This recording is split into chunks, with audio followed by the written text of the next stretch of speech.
Bom dia, quinto ano. Hoje é dia 24 de abril e nós vamos começar nossa aula de História. Então, nós vamos começar fazendo a correção da atividade anterior. Vou colocar o livro aqui para nós fazermos a correção. Então, ficou aqui Aprender Brincando. Os direitos civis e a cidadania são construídos com base em algo muito importante. Vamos descobrir o que é? Organize as pessoas em ordem numérica, crescente, e descubra a palavra que define a base da cidadania e da convivência entre as pessoas. Depois escreva a palavra que você encontrou no campo indicado. Então aqui vocês vão colocando, né? 1, R, 2, E. E a palavra que formou aqui é respeito, certo? Não tem como editar aqui, mas isso está bem simplesinho, né? Aqui, a gente já leu. Agora vamos aqui para o mão na massa. O que é viver com a diversidade? Então, o que é diversidade? Vocês sabem o que é, né? A gente já estudou, vocês devem saber.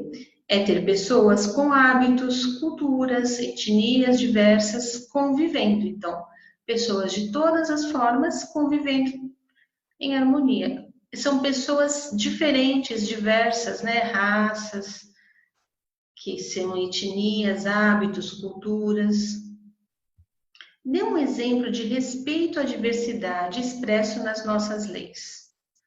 Aqui a Pro deu 2 exemplos. Vocês poderiam colocar um.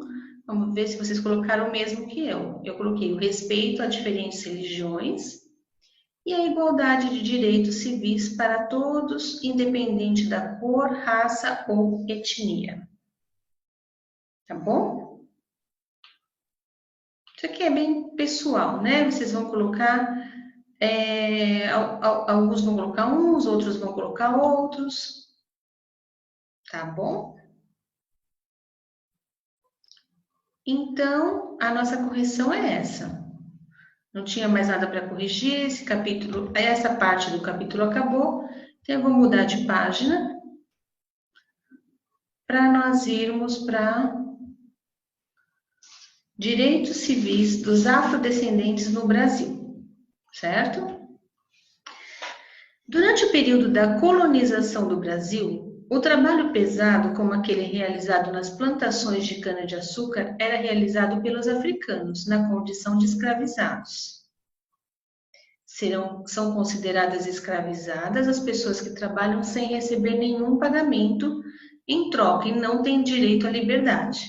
Então, nesse período, que era a colonização do Brasil, os portugueses estavam colonizando o Brasil, todo o trabalho pesado ficou para os escravos, né, que vieram da África. Porque vocês lembram que os índios já não queriam mais fazer esse tipo de trabalho pesado, então eles começaram a trazer os africanos. A manutenção do trabalho escravo se tornou uma questão política para Dom Pedro II, imperador que governou o Brasil entre 1840 e 1889. A Inglaterra pressionava o Brasil no sentido de acabar com a escravidão. Então, lá na Inglaterra, eles estavam pressionando aqui, que tinha que acabar com a escravidão.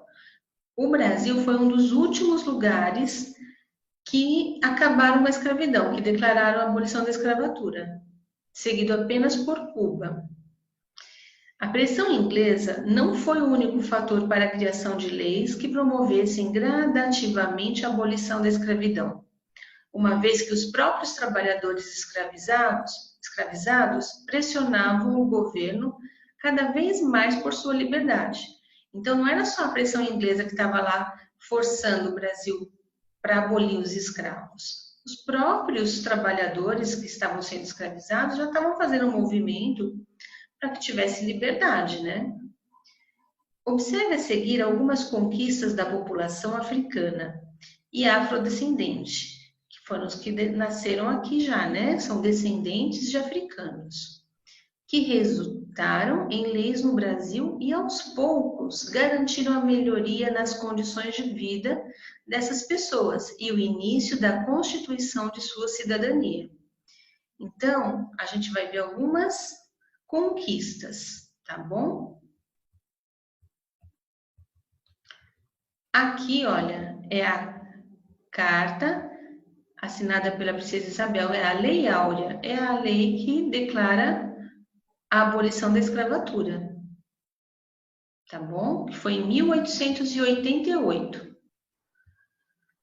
Aqui, ó, algumas conquistas. Em 1850, Lei Eusébio de Queiroz. Essa lei determinou o fim do tráfico de africanos escravizados. Então, acabou de trazer africanos como escravos, não podia mais. Em 1871, aí já teve outro ganho, que era a Lei do Ventre Livre. A partir dessa data, as crianças afrodescendentes nascidas de mães escravizadas seriam libertas. Então, por exemplo, se a mãe estivesse grávida, a criança que nascesse já não era mais escrava, ela já era uma pessoa liberta. Aí, em 1885, veio a Lei dos Sexagenários, que libertou os escravizados com mais de 65 anos de idade. Então, as pessoas mais idosas também não precisavam ser mais escravizadas. E em 1888, aí veio a Lei Áurea, que determinava a abolição da escravidão e a libertação dos escravizados. Então, foram muitos anos, né, de conquistas. Muito tempo demorava de uma conquista para outra, né? Mas até que chegou a Lei Áurea. Aqui no Mão na Massa está falando o seguinte: passaram-se mais de 130 anos desde a abolição da escravidão. Com o auxílio de um responsável, faça uma breve pesquisa e traga pelo menos uma notícia de jornal que indique ações de desrespeito aos direitos civis de afrodescendentes. Então, o que está pedindo para fazer aqui? Olha, já passaram mais de 130 anos que a Princesa Isabel assinou a abolição da escravatura, certo? Mas mesmo assim, algumas pessoas que são afrodescendentes sofrem de desrespeito, discriminação. A gente vê isso nos jornais, né? Vocês também devem ver. Então, vocês façam uma breve pesquisa e coloquem uma notícia que vocês vão achar de uma forma de desrespeito aos direitos dessa pessoa, tá bom? E pode escrever aqui, é rapidinho, não precisa ser nada longo. É só para ver como ainda hoje as pessoas afrodescendentes sofrem preconceito e desrespeito, né? Agora aqui vamos continuar. Cultura e religiosidade africana no Brasil. Então, eles vieram para o Brasil, os africanos, e lógico que com eles trouxeram a cultura do país deles, do continente deles, né? Então, eles traziam a parte de religiosidade, música, a comida, tudo isso vem com todos eles, né? Então, são transmitidos. Então, eu vai ler aqui para vocês. Os povos africanos, quando chegaram ao Brasil, trouxeram suas crenças, como as práticas espirituais dos curandeiros, sacerdotes e adivinhos. Eles eram pessoas respeitadas pela sabedoria de suas explicações e pelos conselhos de como proceder em momentos difíceis. Entre os africanos, as tradições religiosas e culturais eram transmitidas oralmente. Isso significa que o conhecimento era transmitido em forma de contação de história. Então, quer dizer, um contava a história para o outro, não tinha nada assim escrito, né? Então, era uma coisa oral, era falada de pai para filho. E aí, isso ia de uma forma de contação de história mesmo. Os griots fazem parte da cultura africana. Eles são músicos e contam as histórias e os acontecimentos. Ensinam a arte, a cultura e as tradições. E aconselham os mais jovens por isso são muito respeitados. O respeito aos griots e o incentivo à preservação da cultura que representam foi uma conquista dos povos de ascendência africana que vivem no Brasil. Certo? Aqui, para saber mais. Para escapar à perseguição de sua religiosidade, os escravizados uniam ritos católicos a ritos africanos, como uma forma de proteção social. Então, como a Igreja Católica era mais bem vista, então eles pegavam algumas coisas da Igreja Católica e uniam ao que eles faziam, para que não ficasse assim, as pessoas estranhassem tanto, certo? Essa mistura de elementos de diferentes religiões chama-se sincretismo religioso. Um exemplo de como esse sincretismo se difundiu na cultura brasileira acontece no dia 2 de fevereiro, na tradicional celebração da religião católica em louvor a Nossa Senhora dos Navegantes, que é uma celebração católica. Mas para as religiões de influência africana é o dia de Iemanjá.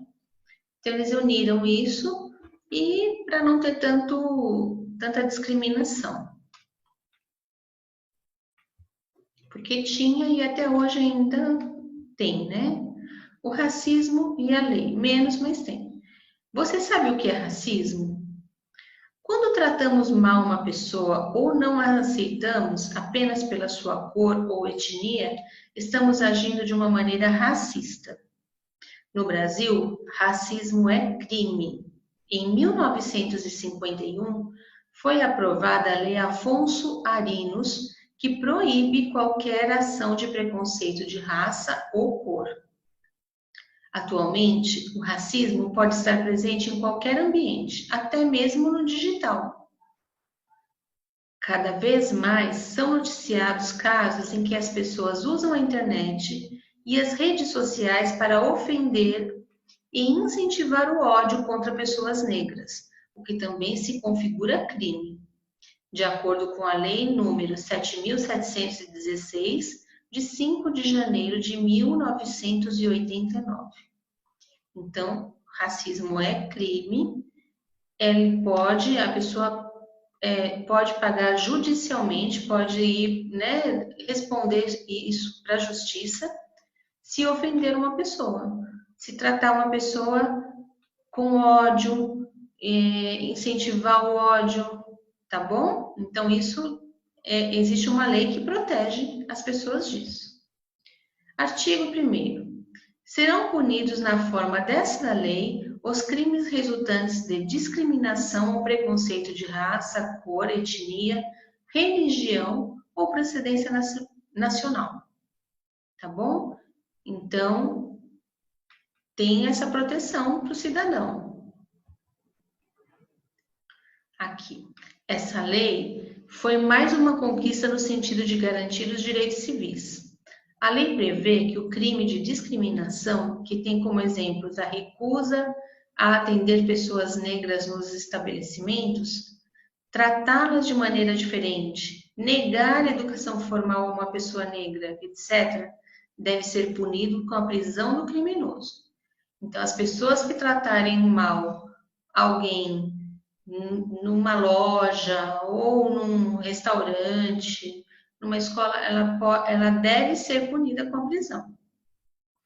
O estabelecimento do dia 20 de novembro como Dia da Consciência Negra, feriado em algumas localidades do Brasil, buscou dar voz aos descendentes de africanos e refletir sobre a importância da luta deles pela igualdade de direitos em nosso país. O racismo deve ser combatido por todos. Afinal, não há qualquer tipo de distinção entre pessoas com diferentes cores de pele. Todos merecemos respeito, certo? Então, não existe diferença entre as pessoas. Não pode distinguir a pessoa pela cor da pele, certo? Outras conquistas de direitos ao longo da história do Brasil. Quando a escravidão foi abolida, em 1889, depois, né, da abolição, os fazendeiros precisavam procurar outro tipo de mão de obra para as lavouras. Então, eles não tinham mais os escravos, certo? Eles libertaram os escravos. Então, eles falavam: o que a gente vai fazer com as lavouras, com as plantações, todos os trabalhos que eles tinham? Para encontrar novos trabalhadores, eles passaram a estimular a vinda de imigrantes europeus para realizar o trabalho, que antes era feito pelos africanos escravizados. Então, eles começaram a estimular a vinda de pessoas da Itália, mais da Itália, os italianos que vieram muito para cá. Os estrangeiros também eram incentivados a emigrar ao Brasil para desenvolver o plantio de alimentos voltados à subsistência. Então, eles tinham que trabalhar para poder viver, certo? Entre os imigrantes que chegaram ao Brasil, 2 povos europeus tiveram grande participação: os italianos e os alemães. Ambos eram, em sua maioria, pequenos agricultores em seus locais de origem. Então, lá no país deles, eles deviam ter uma plantaçãozinha, né? E ao chegarem aqui no nosso país, foram trabalhar no campo ou na cidade. Os imigrantes também precisaram lutar para conquistar direitos, porque, como estrangeiros, não eram considerados cidadãos do nosso país. Então, eles vieram porque lá estava com uma dificuldade qualquer, por conta da economia do país deles, eles vieram para cá. Os problemas que eles tinham lá. Aí eles vieram para cá procurar uma melhor condição de vida, certo? E começaram a trabalhar na lavoura, no campo ou até mesmo nas cidades. Aqui, olha, com a lupa na mão. Os migrantes foram tema de poemas, músicas, pinturas, pois a migração é um acontecimento de grande importância, tanto para aqueles que se deslocam, quanto para aqueles que os recebem. Ao lado, observe uma dessas obras. Aqui, olha. Essa obra está aqui, olha. É um óleo sobre tela, chamado Os Imigrantes. Ela está lá na Pinacoteca de São Paulo. Então, o que vocês vão fazer? Com base nessa informação da obra da legenda que está aqui, responda o que se pede. Quem é o autor dessa obra? Fácil, né? Em que ano ela foi produzida? Tá tudo aí na legenda. Quem são as pessoas retratadas na imagem? Como elas são representadas? Então, analisem a imagem e escrevam. O que vocês acham? Quem são essas pessoas? E como elas são representadas para vocês? Certo? Então, aqui nós vimos, vamos parar aqui. Nós vimos hoje a conquista de direitos dos afrodescendentes, né? A libertação dos escravizados e a chegada dos italianos ao Brasil para fazer o trabalho, certo? Então é isso, gente. Daqui a pouquinho a gente se encontra na live e aí, se vocês tiverem alguma dúvida, a gente conversa, tá bom? Até mais, um beijo.